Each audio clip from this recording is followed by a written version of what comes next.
Oi pessoal, tudo bom com vocês? Aqui é a Bárbara, este é o canal das Garotas Entre Livros e hoje é dia de resenha. Nós vamos conversar aqui, sobre este livrinho, O Timbre, terceiro e último volume da série Sci-Fi. Então, se você quiser saber um pouco sobre essa história, qual é desse livro, continue assistindo essa resenha, sejam todos muito bem-vindos.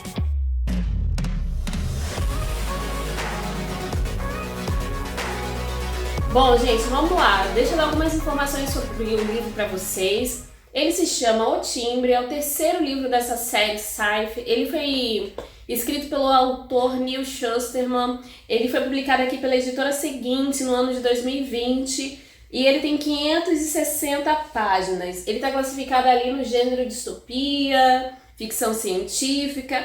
E eu classifiquei ele com 3,5 estrelas e eu vou contar os motivos já já para vocês. Mas antes vamos contextualizar o que está acontecendo aqui nesse livro. Como eu disse, ele é o terceiro volume, ele fecha a trilogia Sci-Fi. Lá no primeiro, que é o Ceifador, nós somos apresentados a esse universo, né, onde os seres humanos alcançaram a vida eterna por modificações genéticas, né? Eles não são mais governados por um governo, homens, não existe mais democracia, república e afins. Eles têm uma inteligência artificial que comanda tudo e todos, né? E serve a população para o melhor possível para eles. E dentro dessa sociedade existe a ceifa, né? Que são aqueles encarregados de fazer o controle do excesso de população, né?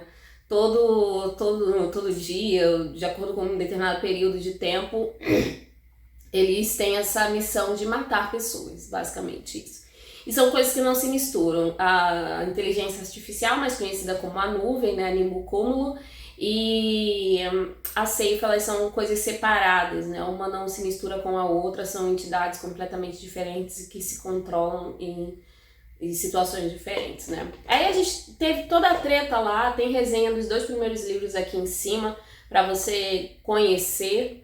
E chegamos, o segundo livro é A Nuvem, onde a gente vai ter muito mais sobre essa questão da inteligência artificial, a gente vai ter mais esse universo aí, o que a Nimbocúmulo faz mesmo, né?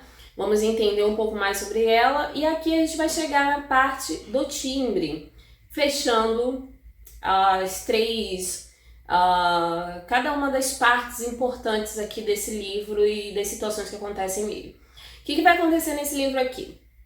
Nós vamos ter um paralelo de tempo, que no final vai todo se ajustar, né? Mas a gente vai ter momentos diferentes aqui nesse livro. Lá em A Nuvem, a gente termina de uma forma muito alucinante, que é com o afundamento de Perdura, que é a Ilha do Coração Perdurável, né? Que é a ilha dos ceifadores honoráveis e tal.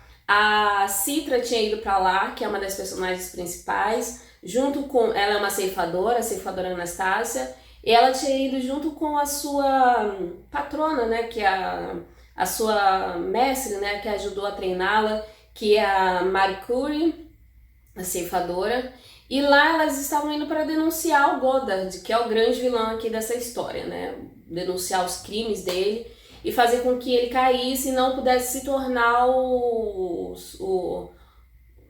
Supremo Punhal, esqueci agora o nome que se dá. Enfim, as coisas dão muito errado lá no segundo livro, a ilha ela afunda, todos os grandes ceifadores acabam morrendo, né, que eram esses caras que iriam julgar essa situação toda. E elas acabam afundando junto com a ilha, né? Só que a Citra, ela afunda, né? Ela acaba morrendo, né? Morrendo, entre aspas, porque as pessoas lá, elas não morrem, né? Se elas puderem ser resgatadas e mantidas em uma determinada temperatura, elas conseguem ser trazidas de volta. E é o que acontece, antes dela morrer, né? Efetivamente, a ceifadora Marie Curie prende a Citra junto com o Rowan, que é o ceifador Lúcifer, né? Aquele cara que estava matando todos os ceifadores ruins por aí. Prende eles numa sala lá, importante e protegida, e eles afundam e acabam morrendo, e eles ficam lá debaixo d'água durante 3 anos. E durante esse tempo, as coisas acontecem, vão acontecendo, né? A vida vai seguindo. A Nimbo Cúmulo, ela, depois que acontece esse problema todo, essa questão toda, ela coloca todos como infratores, né? E os infratores eram aquelas pessoas que cometiam crimes, que faziam coisas erradas, e essas pessoas elas não tinham mais contato com a Nimbo Cúmulo, ela simplesmente interrompia o contato com ela, com essas pessoas.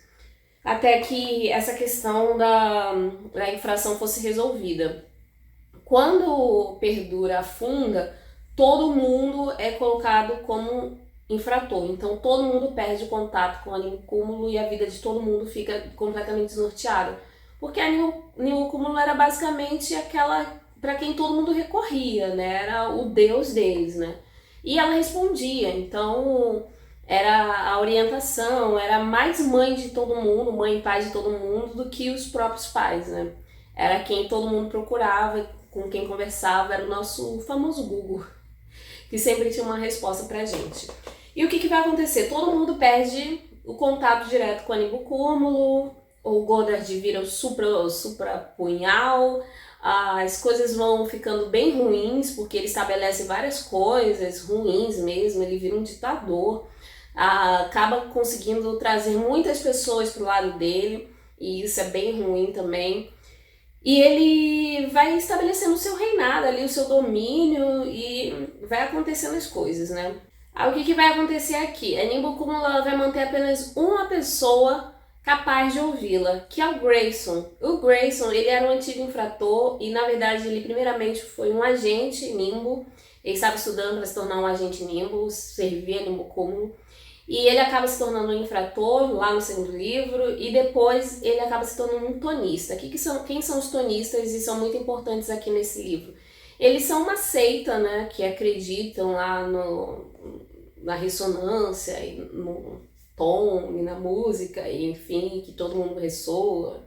É uma seita lá interessante, né? Muito louca. Então, e é uma das maiores seitas ali desse universo, né? E ele acaba se tornando um tonista e super pacífico. E ele depois ele vai acabar, como ele é o único que tem ainda contato com a Nimbo Cúmulo, ele vai se tornar o porta-voz da Nimbo Cúmulo. E ele se torna o timbre, né? O profeta entre as pessoas.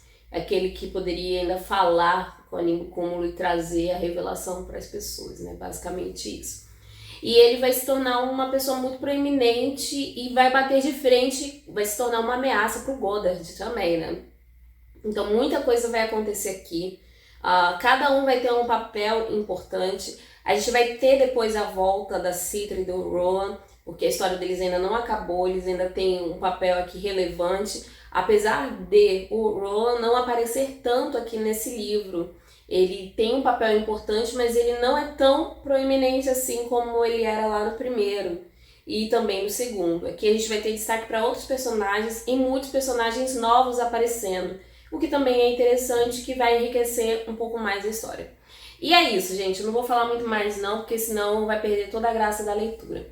Agora vamos para minha opinião aqui. E eu tenho algumas coisas para falar sobre essa edição. O que acontece? O que vai acontecer? Eu dei 3,5 estrelas para esse livro e eu achei que a série ela não fechou de um jeito satisfatório. O livro acaba, tem uma resolução interessante, eu achei muito boa, uma solução interessante para toda a questão do livro, mas ainda assim eu achei que o livro foi um pouco sem emoção. Em que sentido? Ele não vai te construindo para algo muito grandioso no final, sabe? Acontece algo muito grandioso e bem interessante, mas você não sente aquela ansiedade de chegar para as últimas páginas. O livro, como eu vi algumas pessoas até comentando, antes de começar a ler, eu já tinha visto algumas críticas negativas a esse livro e eu não posso discordar, eu devo concordar com essas pessoas que dizem que o livro é um tanto arrastado, e ele é de verdade. Ele é um pouquinho arrastado, ele segue num ritmo que vai deixando a gente um pouco cansado e eu sinceramente não vi a história evoluindo de verdade. Ele vai te apresentando outros personagens, vai te direcionando para vários caminhos para no final convergir. Só que isso vai acontecer com menos de 100 páginas pro final. E quando converge tudo, você fica assim, era isso? Que sem graça. Essa é a sensação que eu tive. A primeira sensação que eu tive, que lá no primeiro livro, que eu achei alucinante a ideia, eu achei fascinante essa questão de, nossa, agora as pessoas elas não vivem mais, como é que você define essa questão de vida e morte, quem merece viver, quem merece morrer, como assim tá na mão de algumas pessoas decidirem isso, e a questão ética do trabalho, enfim, são várias questões ali que rondam a vida dos ceifadores, que no final vão deixar de ser relevantes por conta da solução que o autor ele trouxe para o livro. Então, assim, é uma discussão que acaba se tornando desnecessária. Então, o livro, sinceramente, ele me decepcionou um pouquinho, eu fiquei um pouco insatisfeita. Eu gostei da solução, achei uma alternativa interessante, mas